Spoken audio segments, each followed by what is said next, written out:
All right, I wanted to finish watching a actual NFL game before I actually talked about the mess that I'm going to get into, which is my Falcons.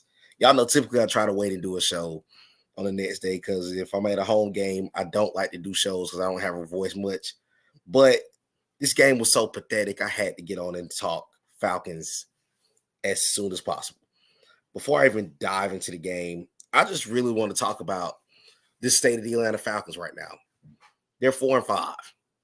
This was the third game where, well, the last two games actually, you had a guy who you started the game with Jaron Hall as your quarterback for the Minnesota Vikings. He got hurt. They brought in Josh Dobbs, who they just traded for, I think for like a 6 or 7 round pick. They got him from Arizona. He actually was having an okay season in Arizona. The team is bad, so nobody knows it. But this guy's barely got to know that football team. And he died us up today. 3rd down and 15, he had a big run. 4th down and 10, he got a 30-yard, 20 to 30-yard play that extended the drive and ended up paying big dividends and them winning the ball game today. But regardless, the guy's not even gotten familiar with the offense. Kirk Cousins is out for the season. Justin Jefferson will be able to return, but not this week. You at this point where you put millions of dollars into a defense that couldn't stop a Josh Dobbs on 3rd down and 4th down.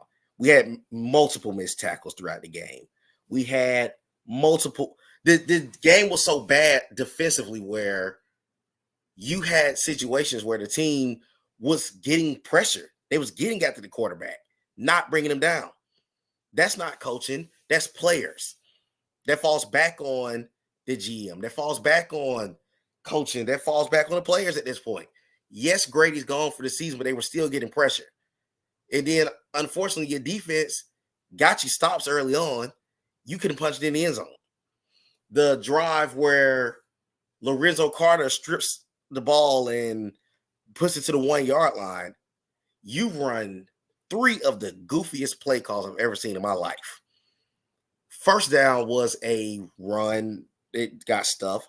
The 2nd down play where you run a jet sweep to Jonnu Smith might have been one of the worst play calls I think I've ever seen from a offensive mind head coach in my life and in my 30-plus years being a Falcons fan. That was awful. You end up selling that drive for a field goal. Eventually, you kicked field goals. Your defense got you stops. But then, 3rd quarter, you had a fumble from Bijan Robinson. That turns into a Vikings touchdown. You get a pick from Taylor Heineke. That turns into a field goal for the Minnesota Vikings. They scored 11 points in 2 minutes. You went from a 21-13 lead to down 24-21 in the 4th quarter. That was an embarrassing ball game. Your offense did show up one more time, took the lead, only for your defense to allow Josh Dobbs to drive the field to win the ball game. That is a banged-up Minnesota Vikings team that got out of Atlanta with a win. That is the 2nd straight game where a team was trying to gift us the ball game, and we straight up gave the win away at home. Good crowd, and you keep losing at home like this. You're 4-5, a game out of 1st place, and you're going to go play a Cardinals squad that's bad, but who knows? They could beat us at the rate that we're playing. Why wouldn't they? Who knows? Is that a guarantee? You straight up lost to Josh Dobbs and Will Levis last week. So what do I expect at this point from the Atlanta Falcons? I don't know what to expect. But what I will say is this. It is getting tiring as a longtime Falcons fan, longtime season ticket holder, to see your team perform at a mediocre rate like this. No, this is not a Super Bowl contender. This is not even a borderline set playoff contender. But this is a team that is in a division that is up and down, and you have one of the easiest schedules in football, and you could not capitalize on the last 2 games. You lost at Tennessee, and then you lose to a worse team of the Minnesota Vikings at home. You're getting to a point now where I don't care if your offense scored 28 points today. Congratulations. That's what you're supposed to do. That's what you drafted Kyle Pitts, number 4 for. As you drafted Drake London, even though he was hurt today, 4. You drafted a Bijan Robinson, who, by the way, has not even touched the ball barely at this point the last couple of weeks for the Falcons. Tyler Algier been getting more reps than Bijan Robinson. There are play calls that have been given to Tyler Algier that should be for Bijan Robinson. Why draft a running back at number 8 if you're not going to use it? Why use this tight end and you don't have a quarterback to really work out? Taylor Heineke wasn't awful, but he wasn't great. He wasn't, we are so much better without Taylor Heineke today. That was not the case. You still lost the ball game. You're 4-5. That's ridiculous at this point. You got a game before the bye week, and then you're coming off the bye to play the New Orleans Saints, who will also come off a bye. These are the ball games you cannot lose if you plan on being in this division race for the rest of the season. But I go as far as saying this. Games like that is why people question being Atlanta Falcon fans. Because it's a typical Atlanta Falcon loss where you play a team that don't have the talent that you have coming into that game. They are banged up and you lose that game. That is unacceptable. Our last 3 losses, to be real with you, has been unacceptable. Straight up. I'm not saying that the team shouldn't be perfect, but the reality is you played 2 postseason teams that you lost to, the Jacksonville Jaguars and the Detroit Lions. The last 3 teams, one just blew their team up this week, which is the Washington Commanders. The Titans, now Will Levis look like he's going to be the real deal. I'm not going to knock Will Levis. But again, the defense had a bad week last week and had a worse week this week. Something got to change. Something has to change. But to be honest with you, that game, and I said it on my page, and I'm going to say it again, someone should be fired behind that ball game. Because if you go back and let's say you missed the playoffs at like 9-8, let's say you get it together and finish 9-8, and you're at home watching the postseason. These are the ball games you're going to go back and look at and say, maybe if we'd have won this game, we would be in a different position right now. You have one of the league's easiest schedules. There's no excuse to be sitting at 4-5 right now. None.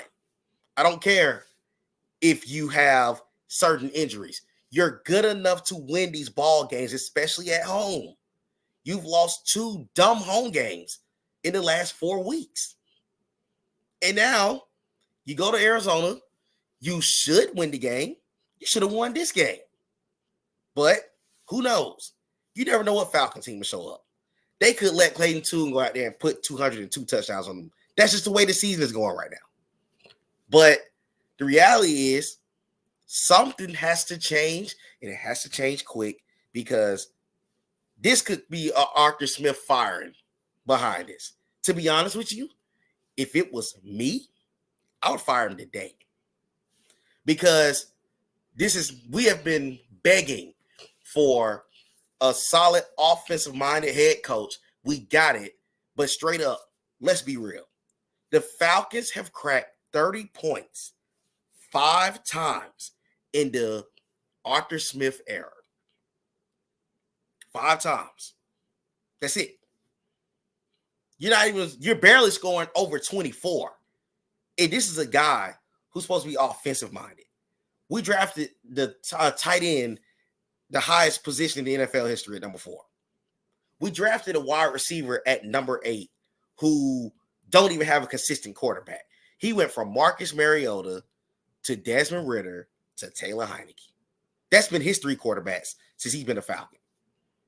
And you don't really know what you have with him. He could be a wide receiver 1. He could be a wide receiver 2. You don't know because you don't have more talent on the team. Then you went and drafted a Bijan Robinson who was getting reps the first 6 weeks. 2 weeks ago, you didn't even give him the ball because he was sick. Last week, he didn't really get involved much either. He got his first rushing touchdown. And today, it's at a point now where it's like, what do we draft him for? The guy's a great talent, but you have a head coach who is stubborn. He would rather show you, let me get Jonnu Smith. By the way, that was a good play. He scored a 60-yard screen for a touchdown.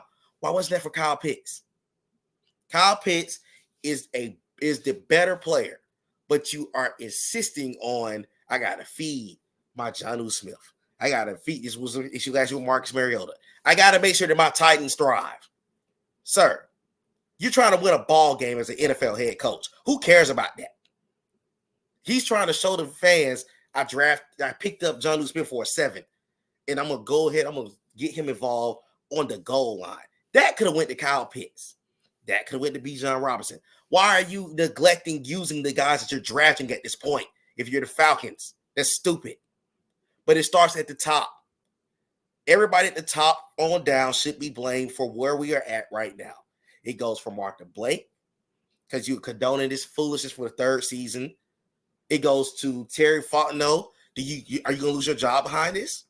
You poured all this money into the team. Are you going to lose your job behind this? Because, by the way, them two didn't even get signed together. Terry was here before Arthur. Who does that? The Falcons. That never works when you bring a head coach in and you bring a GM in separate. They're not on the same page. And then your head coach, he may be a good offensive coordinator, but your head coach is not good. Your offense is stagnant. Your play calling is stagnant. The offensive line has regressed this season. Let's be real. Caleb McGarry is one of the worst right tackles in football. Lindstrom has not been good this year. I don't care what nobody say. You got paid and you've been pretty bad this year too. That could be a case of the offensive line. That could be a case of him regressing. Jake Matthews should be leaving this team after the season. You don't have a good offensive line. You don't have a good scheme. You're just stuck at this point if you're the Atlanta Falcons. But you're in the thick of the playoff race. So you're not bad enough to tank. But you're not good enough to pull away with the NFC South at this point. That's really what it's at. Let me check these comments real quick before I keep going. What's up, Top? What's up, Tyree? He's showing off to the Eagles. Darrell, what's going on? Darrell said somebody needs to be fired. I absolutely agree. That's where my whole statement all throughout this entire last couple of hours. Somebody got to go behind this one. Arthur Smith, get him up. That's how I feel. To me, it gets to a point where you cannot keep condoning what this head coach does. He's actually holding us back more so than he's helping us. Yes, players got to go out there and make plays. But at the end of the day, if you are a diehard Falcons fan, even if you just watch the games, just as a person that loves football, there's been many times you've watched this game and said, what is he doing? What is he calling? Why is he running a zone toss to Tyler Algier? Why is he throwing the ball to John Smith with Kyle Pitts wide open? Why is he having all his receivers on one side of the field and this side of the field not even there? No one's even over there to catch the pass. These are the things that you see week in and week out with Arthur Smith. Young Hoku got to be leading the league in field goals at this point because we don't even punch the ball in. The defense got you a pick and a strip sack and a safety, and it was a 11-10 ball game at halftime. That tells you how stagnant your offense is. That game, you should have had 20 points in the first half. That's what the defense did for you. They set you up for that. And then they fell apart in the second half. Why? Because we didn't. Let's also throw this out here too. What I feared with this defense for weeks showed up today. We got pressure, but you're not making the tackles. Nate Lamb missed several tackles. D. Alford missed several tackles. Richard Grant missed several tackles. Big tackles, by the way, on 4th and long. That big run that Josh Dobbs got to extend the drive on 2 of their touchdown drives came from missed sacks. You're getting pressure, but you're not bringing the guy down. This is where you go after a Danielle Hunter. You go put that pick on a Montez Sweat, even though the Falcons were in the race for a Montez Sweat. But I'm just saying, you knew losing Grady Jarrett, you was going to be in a stuck position because you don't have a legitimate pass rusher. Now, you lose a ball game because you can't simply make a tackle. Think about how many missed tackles the Falcons had today. You make any of those tackles, we're talking about a different ball game. But that's the state of the situation that we're in right now. That's just the state of the situation that we're in. But again, you're in the thick of a playoff race. You're a game out of first place. So unfortunately, you have been very, very stagnant at this point in a division where you should arguably be 6-3. And that's the God honest truth. And that's me taking out being a Falcons fan, just be being a fan of the game. You should be 6-3 at this point. I'm going to say the Titans won a game fair and square. I'm not going to sit here and discredit the Tennessee Titans. They played a good game.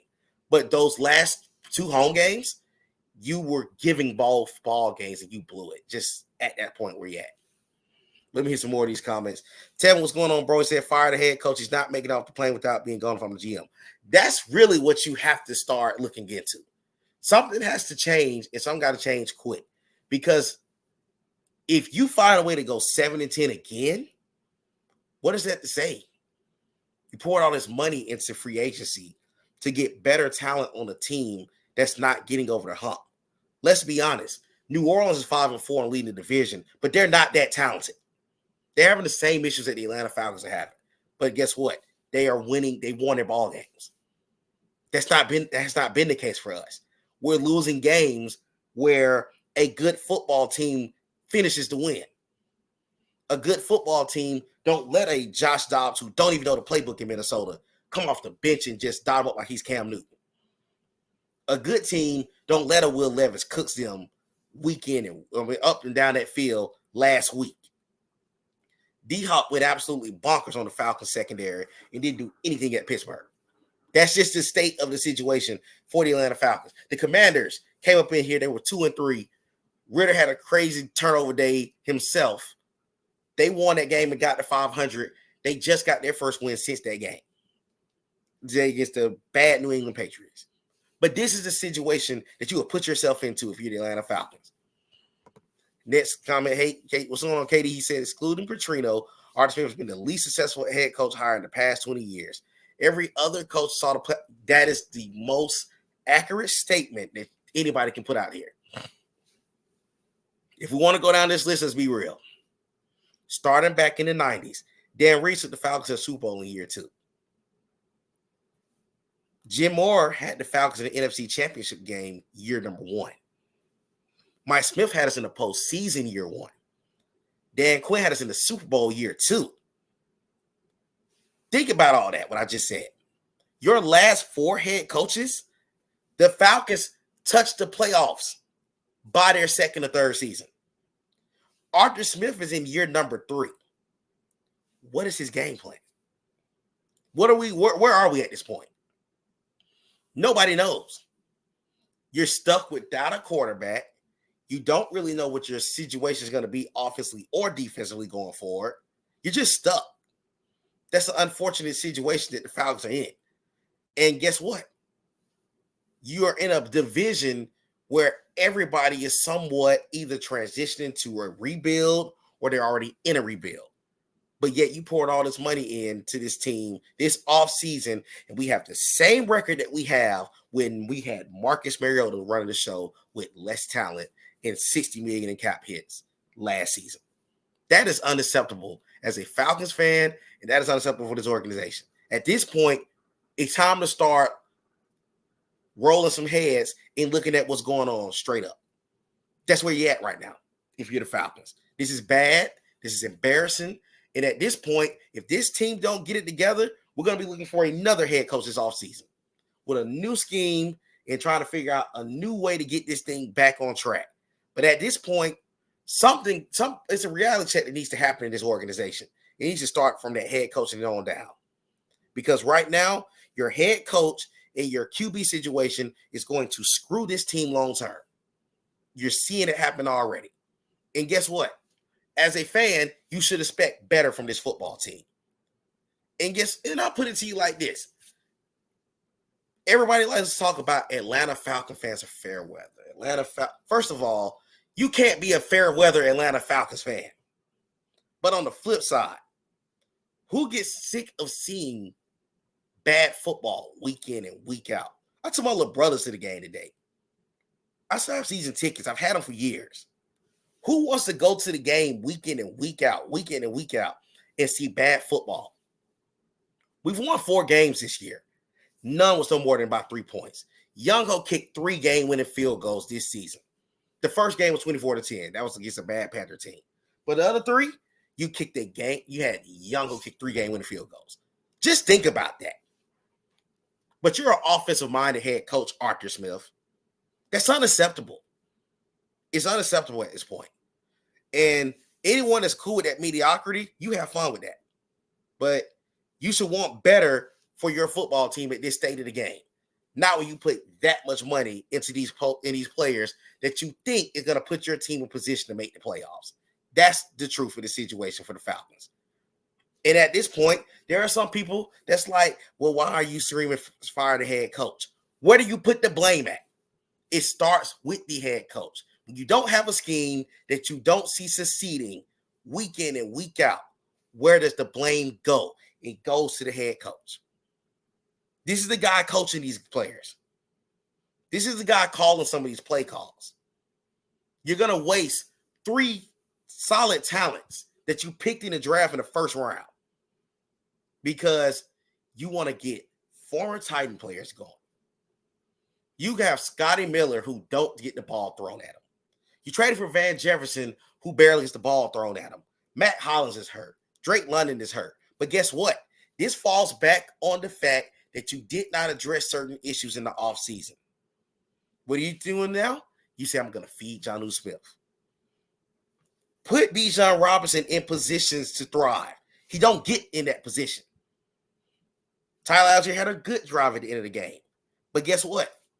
You have a generational talent in Bijan Robinson, who, guess what? The fans don't know what they have in him. He's not a bust. Same thing. That's why I've been adamant about people that screaming Drake London's not that good, Kyle Pitts is not that good. We don't know what we have because the main thing that the head coach should have got from the start, he ignored it. So when I see people screaming about we need to go after Justin Fields or a Kyler Murray, with Arthur Smith calling the shots, it's not going to matter. He is not a good head coach. Might be a good run game guru. Even that has suffered over the last couple of weeks. Let's be real about this thing. That has suffered as well. So straight up, you got to change something immediately, or it's going to cost him his job, and it's going to have us in a position where we missed the playoffs for a consecutively 7 seasons. We've been in Mercedes-Benz Stadium since 2017. We made the playoffs 1 time. That was the first season. And we didn't even host a home game.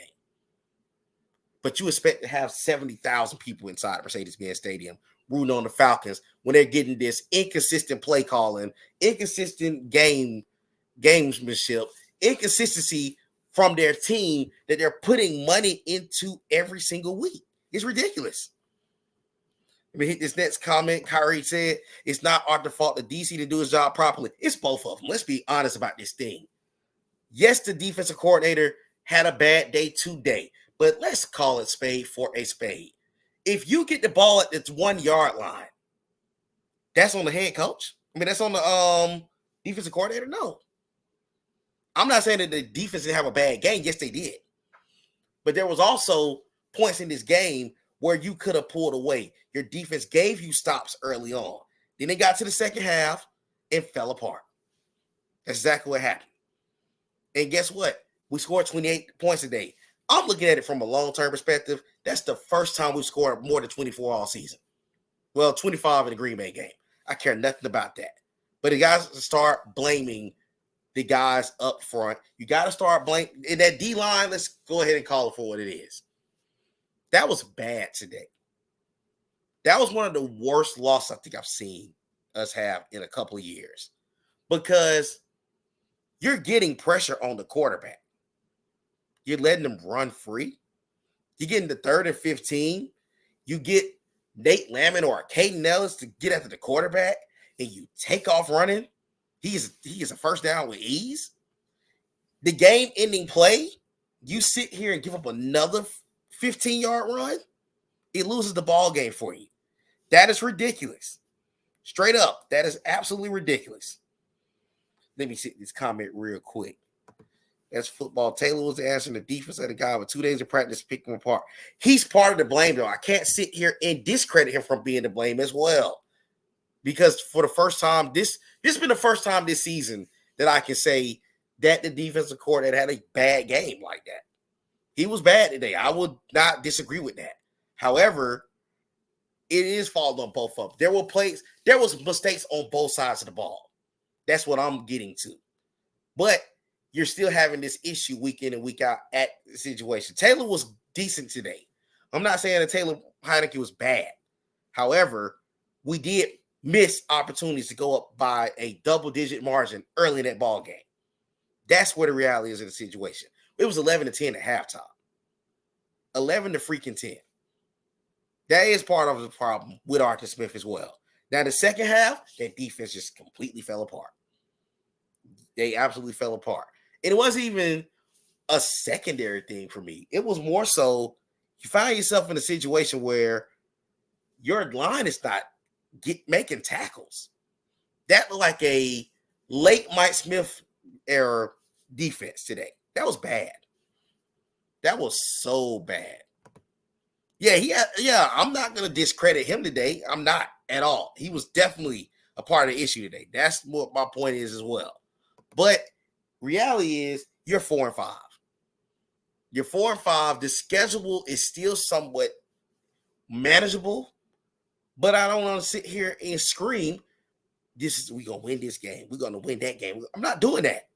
We don't know what we're going to get week in and week out at this point. I thought we were going to win the last 2 games. We lost both. So that's reality situation for the Falcons. Let me pull up these stats real quick, and we'll go over that too. Let me pull this up real quick. Hold on. Make sure it goes full screen. As you can see, hold on, let me see this comment real quick. I'm pretty sure I lost the device. Listen, the Lions are still fine. You don't have to worry. They may not win more than 1 or 2 more games this season. That's the embarrassing part for this Falcons team that just lost. But let's look at the comments. Let me look at the stat line. Josh Dobbs, 20 of 30 with $158 with 2 touchdowns, no picks. He got sacked 3 times. Should have been sacked way more than 3 times, if we're going to be honest with this thing. Heineke was 21 of 38, 268, a touchdown, that god-awful pick, and only 1 sack today, and a QB rating of 75.3. That's really not that good. Josh Dobbs. Let that sink in, fans. Josh freaking Dobbs led the team in rushing. He was 7 of 66 with a touchdown. He had more rushing yards than Tyler Algier, Bijan Robinson. This is just pathetic to look at the numbers. They outrushed us too, by the way, as you see on the screen. And Kevin, what's going on, Kevin? He said, can't believe Bud I couldn't either. I just knew he had the sack because he had been getting to him all game. And for him to miss that sack like that, that was just awful. That was awful. That was another player we brought in this offseason, too, by the way. Let's look at the receiving total. Jonnu Smith had 5 catches for 100 yards today. Cordero 3 of 60. Kyle Pitts 4 of 56. Matt Hollins 3 of 36. Van Jefferson had 1 catch. TJ Hawkinson 7 of 69. Jordan Addison 5 of 52. They didn't really have a crazy day at the office in regards to the Alexander Madison had that freaking run for a touchdown. That was just embarrassing, man. That was embarrassing. But as you see, the stats weren't even that crazy. It's just we didn't finish. We just played bad. Kevin said I lost it after that. He also said Montez, yes, he would have had that sack. And that's what makes me more frustrated. The dude can go ahead and address getting a pass rusher, which we all knew we had an issue with. And as you see, Josh Dobbs, they had 2 lost fumbles. They had 2 recoveries. Bijan had a bad fumble. As you can see, let's see, defensive stats. Jordan Hicks led the team. He had 11 tackles, a sack, 2 tackles for a loss, a QB hit. David Ayumata, Nate Lammer, as you see, those were the tackles.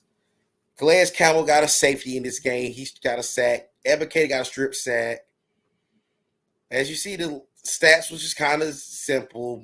Byron Murphy had an interception on that 1 bad interception that we had. So the stats just kind of look even. Let's see if they got the they don't have the thing up here. Let me go to the other part.